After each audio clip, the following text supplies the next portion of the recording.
За тэгээд нэг хэцүү асуулт асууя. За сүмд явж явах үед тохиолдсон хөвгчлөлтөө үйл явдал юм.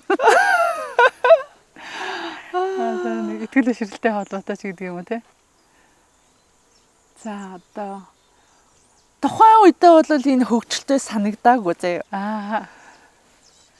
Одоо бодохоор инээдтэй ч юм шиг хөвгчлөлтэй ч юм шиг. Нөгөө нэг би чинь нөгөө нэг оюутан яг уу 10 жил байхдаа бурхны талаар мэдсэн. Тэгээд юу яагаад дараад нөгөө нэг хотод оюутан болоод орж ирж байгаа байхгүй юу. Тэгээ ээж хөрх амт нөгөө төлбөр өгөөд тэгэнгүүт нөгөө төлбөрөөс харуу өгнө гэж яагаад тэр миний орлого одоо биш л байгаа хөө.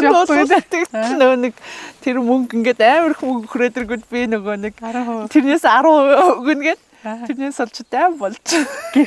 Гэртээ даам болж. Чи миний энэ мөнгнөөс өгчүүл чи Библиаа манай гэрээс зайлаарч. Тэгээ тэр үед бол ингээл айгу хэцүү тэгэл уйлал тэгжээс одоо бодохоор инээдтэй санагддаг байхгүй юу?